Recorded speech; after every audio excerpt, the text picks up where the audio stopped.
Hello there, I'm Nicola Millard. Welcome to our webinar today. I believe there's a poll, hopefully, that is visible to you that we're going to try and figure out where you all are coming from today. I am myself in my kitchen in Ipswich. I'd be very intrigued after this quick video um, just to see where everybody is. So I'm going to introduce Carenza Jennings, who is Director of BT's Digital Impact and Sustainability Department and the leader for the Skills for Tomorrow program, which is what this webinar comes at you via. She's going to explain kind of the rationale behind this whole program. If you'd like to roll the video, please. Hello and welcome to BT Skills for Tomorrow. My name is Carenza Jennings and I'm BT's Digital Impact Director. I run Skills for Tomorrow. We actually set up the programme a few months ago and it's designed to help communities all over the UK in different ways to develop their confidence online and to develop their digital skills. Now more than ever with COVID-19, it's really important that we're here to support you. We want to help you develop your confidence. We want you to help you reach your digital routes to market. We want you to help promote your products and services to your customers, and we really want you to succeed. We've put together this program of webinars, which are completely free for you and for your co-workers. We want to help inspire you to start using some of the collaboration tools that will genuinely help you save time and money and help you get your routes to market quicker. It's really important that you feel confident with digital tools and that you're able to communicate with your co-workers really effectively. Working remotely is a challenge for all of us. I'm working from home right now. It's a challenge for absolutely all of us. And you just have to adapt. You have to adapt really quickly and turn to valuable advice where you can get it. We've been talking to a huge number of small businesses ourselves through our partners, Small Business Britain, and also Google Digital Garage. We've been listening to the way that people are facing all kinds of different challenges and problems at the moment. We're trying to respond rapidly with the types of help, advice and support that we feel is most useful to you. So we're starting with some key tools around collaboration, digital marketing, and also how to optimize your business model. We want to help you take your business online so that you can discover your customers and that they can discover you. It's really important as well that you open up communication channels with your customers. Now more than ever, it's the human side of business. That's what matters, and that's what we're trying to help you do.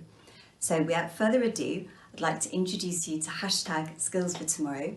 I really hope that you learn something valuable. I hope you learn some good top tips and I hope you tell others about us. We're here to help you. It's BT Skills for Tomorrow. Thank you. My name is Nicola. I did used to be BT's futurologist, but you will notice that I have a slightly more sensible job title now that doesn't imply that I read tea leaves or look at crystal balls all day, because that's not what I do. Frankly, I am an academic. I'm a researcher, and I have been researching the digital workplace for a very long time, actually, rather longer than I care to imagine.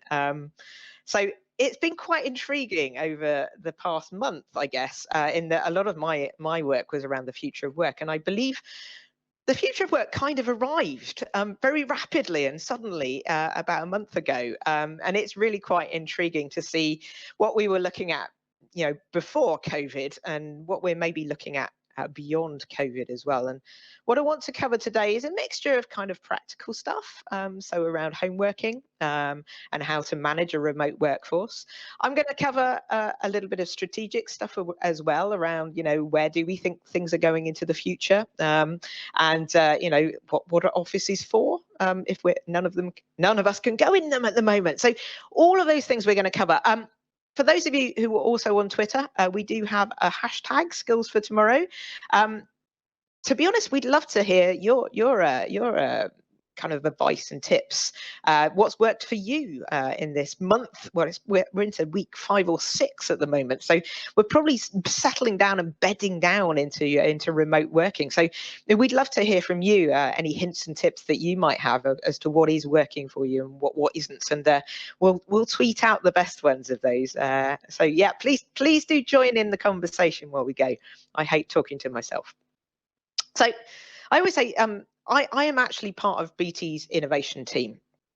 And BT is terrible about talking about innovation. We're very quiet. We're very shy about talking about innovation. And actually, we are the 3rd largest investor in innovation in the UK. We're behind a couple of pharmaceutical companies. The reason why I am standing in my kitchen in Ipswich is actually our main R&D centre is based just outside Ipswich, which is where I would normally be if I was allowed to come into the office. I'm based in a lovely place called Adastral Park, which is kind of the hub for this wonderful innovation ecosystem that we have, which comprises a lot of university partners. You're going to hear some of the research that they've done throughout the presentation. We've got startups, we've got all sorts of people, including BT people around the world, all engaged in innovation projects. Now, I am part of the innovation team in BT. I am a slightly unusual part of the team in that I claim I look at the most disruptive part of innovation. And that is, of course, not necessarily the technology, it's us, frankly, because unless we embrace technologies and use technologies to change the way that we work, we rest and we play, it's fairly useless, isn't it? And I think actually we're living in a case in point. I shall give you some examples a little bit later as to when homeworking actually started, and actually did we adopt it very fast? Not hugely, and it was more about culture than technology, the reason we adopted the technology. So that's what I do. I work with a lot of customers, mainly our enterprise customers in the UK. So I'm working with a lot of UK corporates and a lot of government customers around innovating with them. But a lot of the stuff that I do in the future workplace, and we've been working on Workplace of the Future for probably about 10 years, we've been looking at a lot of the trends that are driving this, and bizarrely, all of those trends always seem to begin with the letter D. I never really figured out why, but I think it might be that I'm a secret Sesame Street fan. Well, no longer secret, sadly. But the Ds have been growing over the years, and I think we currently have 8 of them because I added one very recently, and obviously because the one big one that we're living through at the moment is a massive amount of disruption. So I'm going to talk about disruption and why I think that D has changed a lot in terms of how we're thinking about the future workplace. I'm going to talk about digital workplace itself. Now, I'm sure most of you probably did have pre-COVID a digital workplace program that you have suddenly had to put into place. So I'm going to talk a little bit about that digital workplace and what it might look like when we come out of this crisis. Then I'm going to talk about within those Ds, a few Ds that are rising. We've got the rise of disruption and the rise of the droid, and then we've got the death of Dolly, of Dilbert, of distance, and of Dr. No. Even if you've seen some of these Ds before, some of these Ds have subtly changed by the crisis. So bear with me. I'm going to go through all of them as we go along. You can spot the Ds. I'll test you afterwards. So the disruption one, this is the brand new one, and I think it's quite interesting when we look at this crisis. I've been sort of sharing quite a lot on social media, on both LinkedIn and Twitter, around the possible future workplace, and there have been quite a few people saying, well, we've been saying this before, you know, we've been saying we're going to change the way that we work, and we haven't really substantially done that. Do I think we are now? Well, frankly, we've already seen more change than we have ever seen before, probably in a very, very short period of time. And certainly the virus has become that change agent. We have had to do things differently. There has been an emergency that's actually made us all shift to home working, all shift to working very differently. So yes, the virus has been kind of the catalyst on a lot of this. But post-virus, there are a number of other things that are contributing to the reason why I think this crisis is different. One had started before the COVID-19 crisis, which was the digital revolution itself, and hence a lot of talk around digital work and digital workplace, because a lot of technologies were untethering us from the office. We were becoming a much more mobile-centric employee. So that's not going to go away, frankly, and obviously that's enabled a lot of the different work styles that we've been forced to adopt. The economy is going to play a factor as well, because we know that it's going to be incredibly tough. Short term, very, very tough.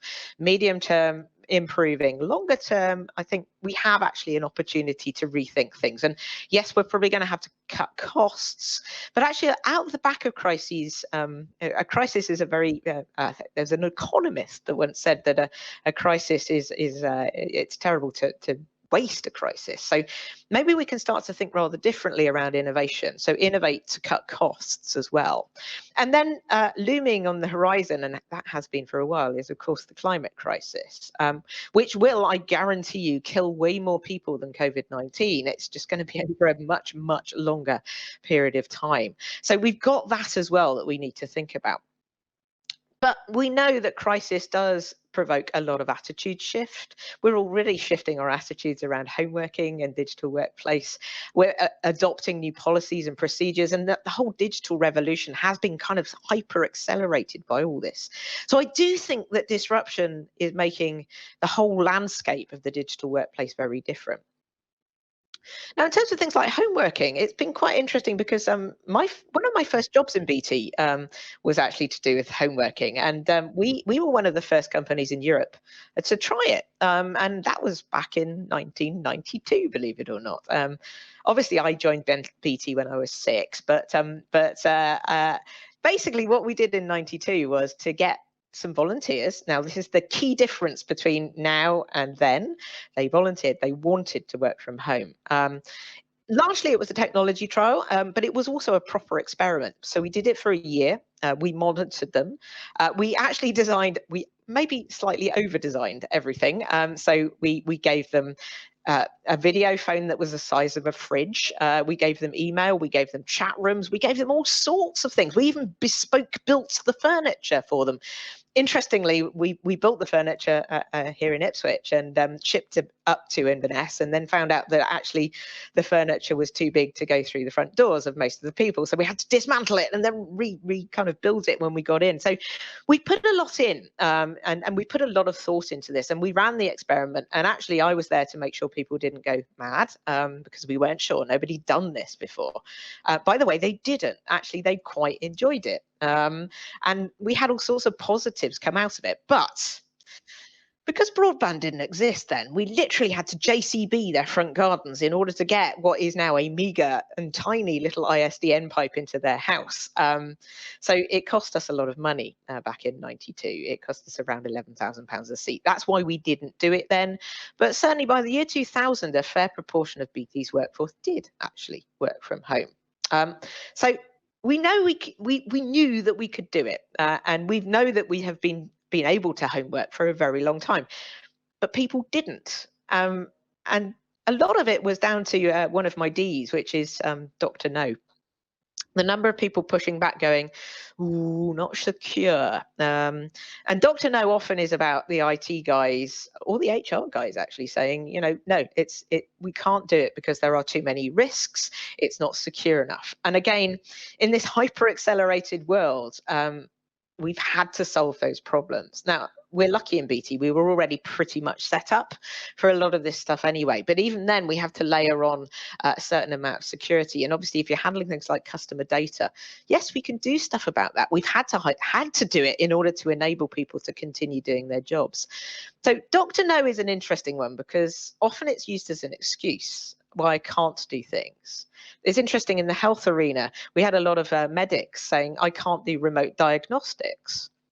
Well, actually, they're now doing remote diagnostics. So again, those attitudes are starting to shift as we try the technologies because we are in a crisis. So Dr. No is kind of dying. And one of the obvious big trends coming out of this whole global experiment that we've got at the moment is the fact that a fair proportion of people are now working very successfully from home. It's interesting when I look at the Office of National Statistics on UK stats around home workers, about a third of the population of the UK's employees were working from home pre-COVID. It's gone up by about 20%. It's around 52% at the moment. So we still have 48% of people who can't do it. Often they are the brilliant frontliners that we're all clapping at the moment. The people are actually keeping the country going. They are out there facing the customer whilst we're all indoors home working. But that, again, this crisis has accelerated a ton of things. Now, I have to say, I was never a home worker. I studied home workers, but I never decided I wanted to work from home myself. I actually didn't used to work in an office much either. I tended to be in a coffee shop. I called it my coffees. But I must admit, I woke up maybe about 1 week into the crisis and thought, I'm a terrible home worker. I'm really struggling. And then I thought, well, there are loads of people in BT who have been home working for over 20 years who know how to do it. So I woke up and thought, I'm just going to ask them. And this became a paper. So I actually got content from probably just over 100 of BT's veteran home workers, just giving some advice as to how to do this better. And their advice was amazing, I have to say. And to be honest, a lot of us are probably starting to do this already, because most of us are sort of 5 to 6 weeks into home working, and a lot of it is fairly intuitive. But the stories that they told, just the little things they do, made a lot of difference to me. And that ranged from obvious ones like, have a workspace. And not all of us are lucky enough to live in a mansion and have a closed door, but even things like, some people were saying, if you can find somewhere that's sunny, when the sunshine is coming down, that can make an awful lot of difference to your work day. So don't stay in your pajamas was another one that came out very strongly. Or even if you've got great day pajamas, actually having to dress slightly differently than maybe you do in the weekend. And we had everything ranging from wearing a suit, which is probably overkill. I think you probably just need to be comfortable, to be perfectly honest. One lady wore her pass card, a security card. There was no reason to do that other than signaling I am at work now. So we've got all sorts of things that we can do as strategies to say, I'm at work, I'm not at work. Now, admittedly, this is also not home working as usual. Normally, when you homework, you don't necessarily have the entire family with you. So a lot of this was also around, how do you set boundaries with the rest of the family and negotiate with the rest of the family, saying, I am working. It's okay to interrupt me at this point. Obviously, homeschooling also comes into this. And an acknowledgement that maybe we're not going to be necessarily as productive as we would be with home working as usual, because we do have to handle other things and other priorities. But setting routines are also, that's really, really important in terms of just keeping yourself motivated. What gets you out of bed? Actually, one of the funniest comments compared working from home with drinking at a wedding. You start way too early and you regret it as you get towards the end of the day. So, often we work longer hours, and we found that from other home working studies, that home workers often work longer rather than shorter hours. And that's not necessarily great for productivity, because as we're all finding out, home working is not a breeze. It's actually quite hard to do when you're permanently home working. So knowing when to switch off is really important. And that links into keeping healthy. It's quite weird that in the office, if we were in an office, we probably wouldn't feel that guilty to go and have a coffee with a friend, or have a stretch, or have a walk. And why do we do that when we're at home? You don't have a commute anymore, so use that time. Go walk the dog, stretch. Don't necessarily fall foul of, one of the problems I've had is I am literally 10 seconds from my coffee pot at the moment. So after 7 coffees one day, I regretted that. So I'm cutting down on my coffee. The fridge as well is always a temptation too. So things like that, just do keep healthy. There was one lady that actually even made up a lunchbox the night before so that she could guarantee that she was going to eat healthy food during the day. And then it's all about connection. And I don't know about you, but I think one of the interesting things about this whole situation has been connecting with people I actually haven't connected with. Maybe they're in different countries even, but I'm talking to way more people and having virtual coffees. And certainly within our teams, we've been having virtual pub quizzes, and we've been very creative with some of the pub quiz names. I think the Locked In was our team one, but I did hear of one called the Coughing Pangolin as well, that one company was running a virtual pub quiz in that pub. So we can create connection. We don't have to feel as if we're alone. And I think that came out of the original trial. We're social creatures. We will connect wherever we happen to be, even if we're not in an office. And then using technologies effectively as well. I think, technologies like video, we can see just, how Zoom has taken off in this time, that video has become a great way of creating that connection. Having a noise cancelling headset is actually pretty important.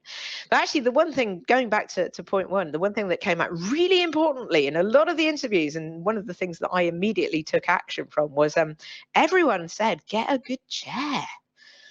Now, I have to say that's the first thing I bought, actually, was a good chair. And now it's the most comfortable chair in my house. And I must admit, I sit on it all the time. So if you're going to take one thing away from this, get a good chair. Your back will thank you. Actually, there were a lot of things that traditionally have dropped out of home working, or I like to kind of term it working from anywhere, because I think that's probably the future, because very few of us are probably suited for permanent home working. It is quite hard. And I would say from those initial sort of experiences from BT, it's a lot more inclusive in terms of workplace. One of the unanticipated consequences of our implementation of home working was the percentage of women that came back to work after maternity leave, because we offered a lot more flexible working terms. But we can see, typical things that come out from working from anywhere strategies. Yes, you can save costs, but you can also help productivity. Now, I also would say that sometimes when we were running home working trials, and we're seeing it at the moment, productivity does dip. And as I said, this is not productivity as usual. It's not home working as usual. But typically it starts to climb once we've bedded in those routines. So hopefully we're just starting to become productive as we're working from home. So diversity is one of those other Ds. The other D I love to talk about is about digital, and there's a load of digital workplace stuff going on. Pre-COVID-19, loads of strategies around digital. And we actually went around the world and we asked people, key decision makers, you've got digital workplace strategies. Why have you got digital workplace strategies? And ultimately, it was all about productivity. So if we're going to reinvent work, which we have done quite rapidly, but probably need to continue doing, we probably do need to think about how do we become more productive. The problem is productivity is often bedded in very traditional industrial factors. So the way we typically measure productivity at the moment is all about input and outputs, because it came out of the factory. It was widget manufacturing. Now, this is often one of the problems with remote working, because what do I produce during a day, particularly if I am a knowledge worker? So knowledge workers are probably more able to work from home. That's a big question, and I'm not going to give you the answer, sorry. But one of the problems that we have is a mindset shift. And certainly when we're looking at skills for tomorrow, particularly leadership in remote organizations, it is all about defining, what people do. And we're often lazy when we're in office. To be honest, the stat that depresses me most about the research that you can see on screen is the 50% of IT decision makers that said, I know how hard you're working by how long you're on instant messenger. Now, that's analog thinking taking into the digital space, because previously we could walk into an office, remember them, and look around and assume that the people around are working. But are they? I know quite a lot of people that, basically are professional office workers. We have no idea what they do. They're in the office, therefore they must be productive. So actually, when we start to get remote, it is more around defining exactly what people do, and how they contribute. And measuring that can be very problematic. And the productivity measure piece, particularly in knowledge work, I think needs a lot of work as we go into this digital workplace. So it's not all about presence. It is all about effectively what do I produce? How do I contribute to the business in the end? But a lot of it ends up about collaboration. And I think remote working actually does put a real focus in on how do we collaborate effectively when we can't fall back on, I can see them in an office, let's get them into a meeting. Now, the problem is, and I've worked on a lot of unified comms projects over the years, and quite a lot of them fail. And the reason isn't partially because of the technology. We have too many technologies for collaboration. We don't have a lack of them, let's put it that way. So probably a lot of us are struggling because we're maybe on Google Hangouts, we're on Teams, we're on Twitter, we're on Yammer, we're on Facebook Workplace, we're on all sorts of platforms. And the trouble with that is it fragments collaboration. So I think, again, from a leadership perspective, there's some interesting challenges. So what's the platform that I bring people together on in order to collaborate? And I call it common ground. Previously, the office might have been that. But actually, in terms of remote tools, leaders need to decide what's the best common ground to bring people remotely into. And common ground needs to be accessible to everybody and appropriate to the task. So we have to select the tools that are likely to do that. The other challenge for leadership in remote work is, well, there's a couple. Certainly, remote meetings can be very difficult to facilitate. And again, I think it puts a spotlight into you need an agenda. People that are at the meeting need to know why they're at the meeting. The facilitator needs to absolutely bring people in and get people to contribute. I always call it, it's almost like being a perfect party host. And that's a leadership skill that often is quite scarce, certainly in some of the meetings I've attended recently. So leaders need to be able to do that. But collaboration also does not happen by magic. It doesn't happen by putting technology in. It happens by giving people purpose for that collaboration. And again, that is a leadership skill. So leaders need to go from, that sort of command and control, I can see how many hours they're working, I can see them in the office, to a much more collaborative, purposeful leadership around making sure that people understand where they fit, what their contribution is, and create those common grounds where people can come together and collaborate. And I think, again, remote work really does force that, and you can sort of see where it fails as well more readily. So we need to think about collaboration conundrums, but other things that are really shifting at the moment, it's another D. I've called it the Death of Dolly. This is one of my favorite Ds, actually, because this is Dolly Parton, who happens to be one of my favorite people on earth. She's awesome. She's not dead, by the way. I haven't checked Twitter this morning, but I hope she isn't. But of course, she sang about the 9 to 5, and there's a lot of discussion on a number of levels around the 9 to 5 at the moment. I'm going to talk about the future office in a minute, and certainly the short to medium term future of the office is probably not everyone can be in them because we have social distancing. And there's a lot of discussion. Certainly, I know the government are hopefully going to outline some guidance for organisations as we go into the next few weeks around the possibility of staggering start times. So it's not going to be 9 to 5 anymore, because we don't want everyone on public transport at the same time.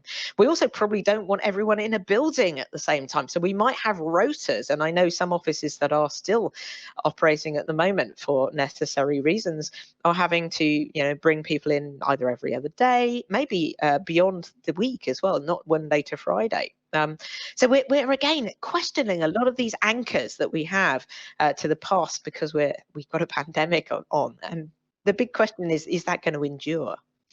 But the other thing that's broken the 9 to 5, of course, is the focus of the research that's up on the screen at the moment, which are the devices that are always on and always on us. That, of course, we may be untethered from our workplace, but you probably noticed that you're tethered back by technology, and you can work 24 hours a day. And actually, again, when your workplace is also your home, this is why a lot of that advice, that very good advice I talked about earlier, is around partitions and boundaries. How do we reestablish those partitions and boundaries? Because working 24 hours a day is not a good way of working. We get tired, we get less productive, we don't sleep.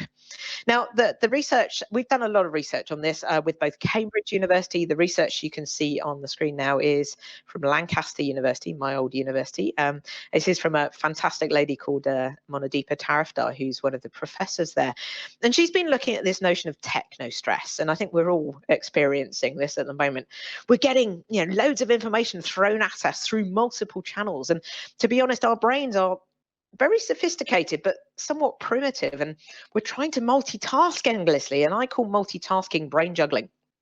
And imagine if you physically juggled for 8 hours a day, you would be exhausted.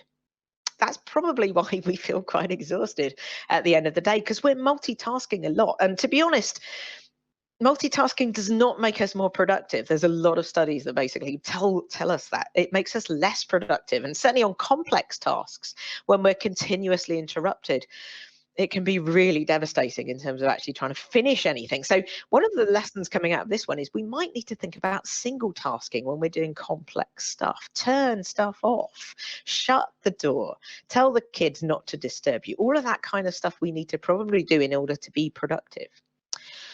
Then we've got technology moving fast. Some people, it's not as intuitive maybe as it should be. And again, a lot of the excuses, those Dr. No excuses around, remote working was, oh, I don't know about the technology. I've never used it. I don't really know how to use it. And again, we're having to use it now. We're having to experience it. So people are starting to rapidly learn how to use things like Hangouts and Teams and all of those lovely tools that are available to us.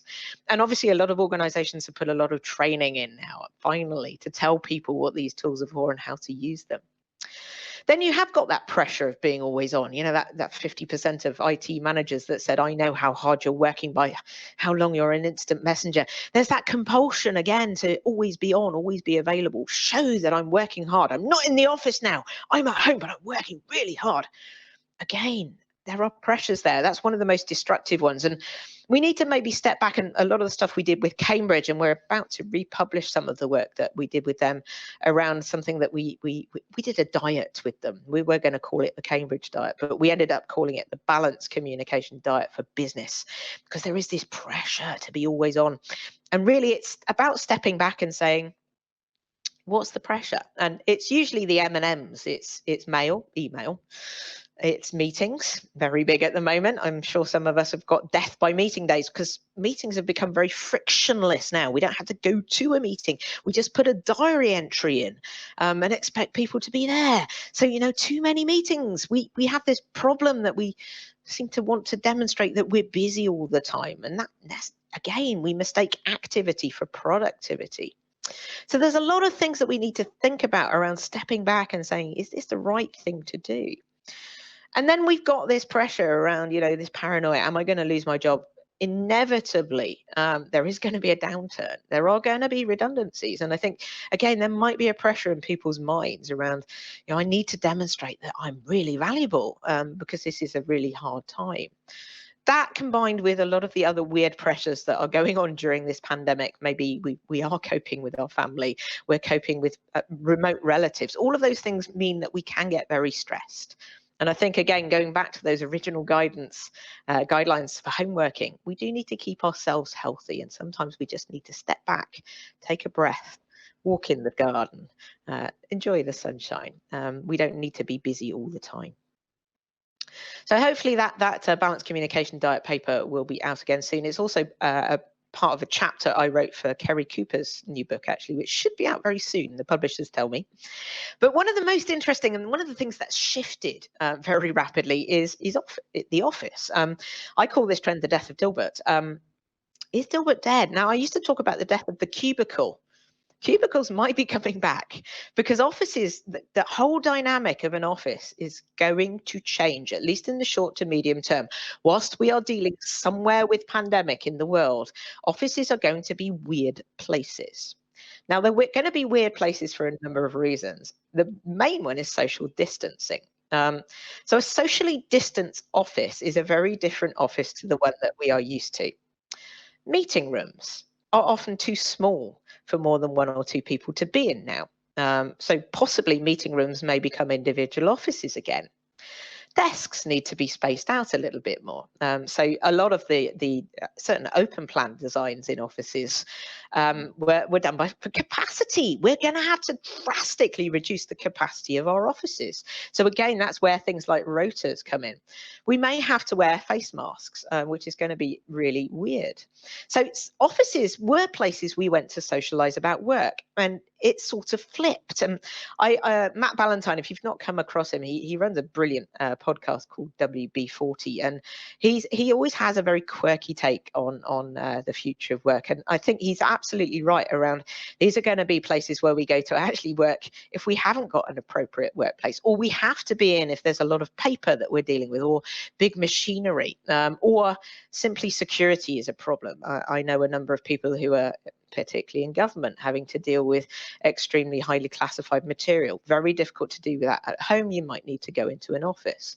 But its traditional role of going to see people, to meet people, might not be in the short to medium term the role of the office. In fact, it may switch from a default of permission to work from home, sir, to permission to work from the office, which is a really different take. Longer term, I mean, I think some of the habits that we are adopting now will stick, because habits usually take actually about 2 months for us to adapt. And I think we're great at adapting as human beings. Will that mean offices become redundant? No, because I think Linda Grattan at London Business School is completely right that we are social creatures. They will have a part to play in the future. But I think so will remote working. And rather than sort of obsessing about home working and office working, my take on it is we need to look at working. How do we empower people to work from wherever they happen to be? How do we give them the tools, the collaboration tools and the strategy and the right leadership to actually work from anywhere? We've also discussed, can we kill distance? And again, this is one of the things that is not all about technology. A lot of it is about leadership and goes back to how do leaders create that connection and that sense of purpose. But certainly our inner Neanderthal likes face-to-face. It's kind of easy face-to-face, isn't it? Because that's all, we're tribal. That's how we've always done stuff. And we're being forced almost to do things in very different ways. And I think that's why rich tools like video have been brilliant, because although you can only see the sort of top half of me, you have no idea if I'm wearing trousers at the moment. I am, by the way. Some people aren't. I know wearing. In fact, that the bottom has literally fallen out of the trouser market, apparently. But things like that, video gives us a relatively rich way of collaborating. It's not as good as face-to-face, but it's good to see people. Some people do not like video, though, and I must admit, if I am having a bad hair day, a video is very easy to turn off, and that's why audio is also incredibly important. And certainly, if you talk to some of our product line who run our unified comms tools, yes, video has grown on our network, but actually, one of the unanticipated consequences was audio has as well, because audio is a really good common ground when maybe you don't have the bandwidth for video or you are having a bad hair day. So audio is a very important platform, and obviously what we've done in the innovation space with that is to try and improve that audio experience and use noise cancelling technologies, use sort of the stereo technologies to split people in space, raise the definition of the voice so that we can actually much more productively collaborate without necessarily the heavy breather on the line distracting everybody. And then the text-based tools. Now, they've really raced to come of age. Now, there's old ones like email, and I've always said email, firstly, it is an interrupter, and it isn't necessarily a great collaboration tool. And I think we're starting to realize that finally. But a lot of the other text-based tools have been coming online now. Actually, the interesting one in BT was we got Facebook Workplace probably about 18 months before the virus struck. And before the virus struck, it was kind of being used a bit piecemeal. I mean, there were senior managers, basically taking photos of themselves at meetings and lots of cat photos. It wasn't that interesting, to be honest. And now, because we're not together anymore, people are sharing some interesting stuff. Not that cat pictures and meetings are not interesting, but really starting to share stuff that will help other people. And I think, things like enterprise social media are really being accelerated as part of this whole digital transformation process, from something we don't really know how to use or what it's for, to something that's a valuable tool to keep connecting with people. So there are lots of tools out there. There are obviously a ton of things coming along the line that are really interesting as well. Things like virtual reality, augmented reality.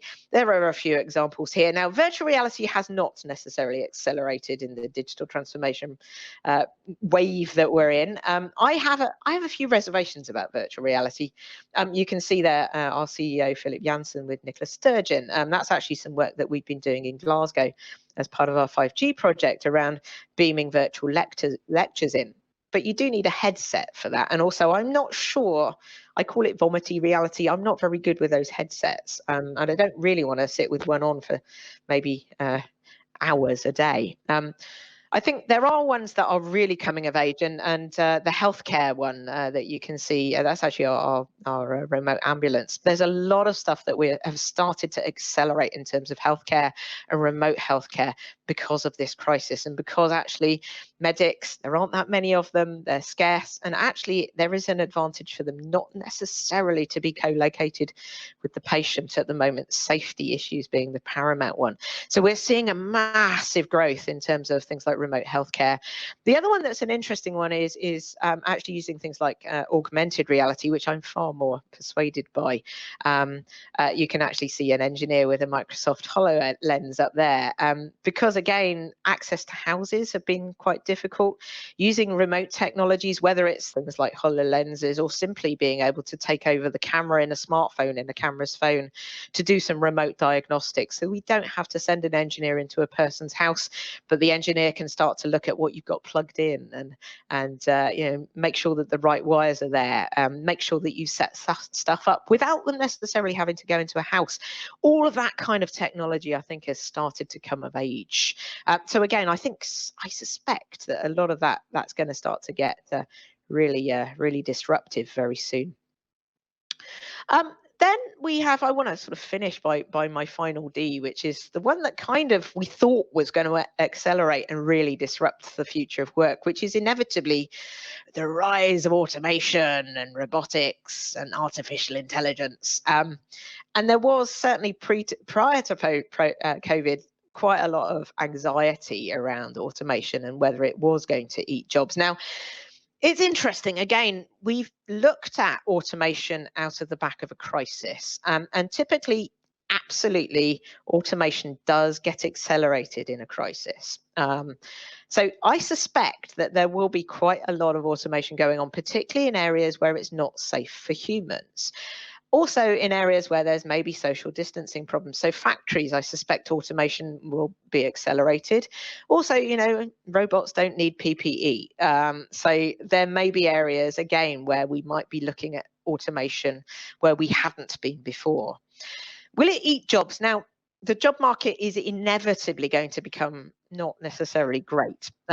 So there will be a trade-off on this around, do we want to create more unemployment, or actually do we want to create jobs, and not just jobs, but good jobs? And I think this is the interesting dilemma with AI. Actually, a lot of the jobs that come out of the back of the skill sets of AI are the jobs that are actually very uniquely human, rather than necessarily the boring, transactional, mundane stuff that actually AI and robotics is pretty good at. But certainly pre-COVID, we asked people about AI, and yes, there was some anxiety, although I do worry about the 37% of people that said they'd rather talk to a robot rather than their boss. I think that possibly is a leadership problem that's coming out there. But I do actually think that AI is quite an exciting one. And I don't like artificial intelligence as a term. It's a terrible term. Actually, again, one of my first projects in BT in the 90s was AI as well. And there's nothing very intelligent about it. It doesn't work by magic, it works by data, and it doesn't cope with complexity, it doesn't cope with empathy, it doesn't cope with caring. It's not even a great conversationalist, to be perfectly honest. We are much better at doing that. So I think the focus on automation as we go into the future, and I don't think this has been changed by COVID, is actually the alliance of humans and machines, augmented intelligence. How do we help people to become more productive? Actually, by putting the machine next to them and actually doing machines do stuff really well that we don't, and vice versa. So how do we marry the two together and make ourselves superheroes? So those are the Ds, really. I've covered all of them, including disruption, including the digital workplace, including the rise of the robots and the rise of diversity in our workplace, and then also the death of Dilbert, of Dr. No, of Dolly, and of distance. So there's loads of research available. Please do, most of it's on bt.com. If you can't find it, please do get in contact with me, and we can certainly make sure that you get a copy of any of the papers, which would include the homeworking one, which would include, hopefully at some point very soon, the balanced communication diet. We also have one called the collaboration conundrum that is available on bt.com as well. Meanwhile, I'm going to see if I can navigate some questions which have now disappeared off my screen, which is slightly anxiety making. Technology is never my strong point. But if you do want to ask some questions, I believe you can on Slido. And again, please do tweet your hints and tips as to what has been working for you in terms of remote working and the lessons that you've learned during this massive global experiment. Thank you for listening. I'm going to see if I can actually get onto the questions now. Okay. I'm getting a screen in front of me. What questions have we got coming in? I've got to try and squint now. Excellent stuff. Thank you to our tech guys for getting the questions in front of me. So, okay, yeah, what qualities do you think are best suited to someone doing long-term homeworking? Now we did actually quite a lot in the early days of homeworking on this one. Again, looking at psychological profiles and all sorts of things like that. And to be perfectly honest, we threw most of that out because largely there are a couple of factors around homeworking. You do have to be self-motivated and disciplined and organized. That was my problem, to be perfectly honest, with homeworking. I'm not that organized. The other aspect, which I mentioned earlier, is you do need a home. And I think certainly interviewing, particularly some of our graduates, are struggling at the moment because a lot of them have moved back with their parents or are working in shared houses or one-bedroom flats. One guy I was talking to was actually working off their ironing board, and that's really not ideal. So I think there is a certain amount of personality type stuff, but actually a lot of it's down to the pragmatic and practical. Do you actually have a workplace that will work as a home working environment? And that's why I said actually the role of the office is often to supply that place if you don't have an appropriate workplace. And hopefully at some point very soon we will be able to give people a little bit more choice. So yeah, I think I can't definitively answer qualities, but a lot of it is quite practical stuff. What other questions have we got here? So I'm trying to. Oh, lovely. Thank you for scrolling the screen up. So what's your advice on finding the right balance between constant messages back and forth and picking up the phone or setting a group call? Yeah, I mean, that's a brilliant question. And I think, again, that's all about that common ground dilemma. You do sometimes get to that point where you've been having endless sort of back and forths. And just say, I need to pick the phone up. And to be honest, there's nothing wrong with that, as long as the person's available. I found actually even pre-COVID, because BT, we are a very, we typically are a remote organization. I've not been co-located with my boss for a very long time. So you do get quite often pings, messages going, can you talk? And obviously you can say no sometimes, but we do sometimes just need to pick their phone up and have a call with someone because it is somewhat easier. But I think, again, it's a judgment as to what is the right mechanism to do this. And we're all different in terms of our tolerances on that. But yeah, I think the back-to-back death by meeting days, that's just not healthy at the moment. We need to probably look at that and say, should this meeting be maybe an asynchronous chat instead of a meeting, and vice versa? Have we got too many chats? Oh, is there so many meetings and find it hard to do my work? I feel I can't say no. Is there a good way to say no? Anyone who knows me will laugh at this question because I am traditionally incredibly bad at saying no. But it's quite interesting doing the balanced communication work with Cambridge. I did actually step back and say, because I was stressed, what's stressing me? And I must admit, death by meeting days is definitely a stressor. Now, I don't agree a lot with Elon Musk, but I have to say I do agree with Elon Musk around his policy around meetings. So he basically said, if you're invited to a meeting where there is no agenda, there is no particular reason for you to be there, or indeed you have joined a meeting and you're going, I don't really know what this meeting is about, leave the meeting. Don't join the meeting, say no. And I think the other thing, certainly the home workers were talking about, was don't be afraid to block off areas in your diary. Quite a lot of them do block off lunch, because I think, again, it's quite easy when we've got back-to-back calls, particularly because the trouble with Outlook especially is it boxes calls in 30 minutes and 60 minutes. And when you are back to back, you don't have time to make a cup of coffee or get lunch or have a stretch or go to the loo, and again, that's not healthy. So a lot of them were saying, well, either schedule calls to start at 5:35 or just, run calls that are shorter calls. Don't feel the need to fill those time boxes. So I think there's a lot we can do in terms of, yes, say no sometimes, but also create a little bit of space for ourselves, whether that is going unavailable, blocking off your calendar, or just scheduling slightly shorter meetings so that we can go and get a breath of fresh air. Yeah, so great question. Oh, yeah, okay. Talk about audio, video, and unified comms tools, but audio conference calls are expensive, especially at scale. Do you see audio conference calls moving more to audio and video streaming? I mean, I think so. There's two aspects to this. So there's the old way of doing phone calls, which is a phone, and then there's the new way of doing phone calls, which is using a soft phone, using actually what we're doing at the moment, which is more around data than a phone call. And it's quite intriguing. So I think we are seeing a lot of traffic move on to the soft phone, and obviously soft phones, when you're looking at remote offices and remote working, having a phone on a desk is not desirable anyway. So I think a lot of us have moved to the soft phone model anyway. But we are interestingly seeing traditional audio conferencing not dying. And the reason often is connectivity. So again, if you don't have great bandwidth, if you can't do video, we do drop down into audio. But even then, if you can't do audio because your bandwidth, maybe the kids are on Netflix, that's another problem. So really, really, really big usage in the house of all sorts of things. We again do see people dropping down into the phone. But I think, the future of that is it's not about picking up a phone physically anymore and being charged per minute. It is much more around actually transferring that more into a data-led soft phone type environment.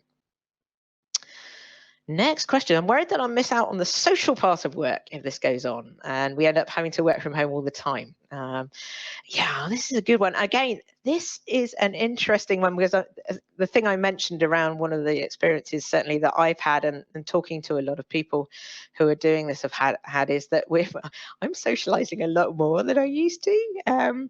When I'm in an office frequently, you just go home and you make tea and now with things like the virtual coffee times and the virtual pubs, I felt like I've got to know my team a lot more, and some of it's a leadership thing as well. I'm really fortunate to have a fantastic boss at the moment, and he's very, very good at just doing check-ins.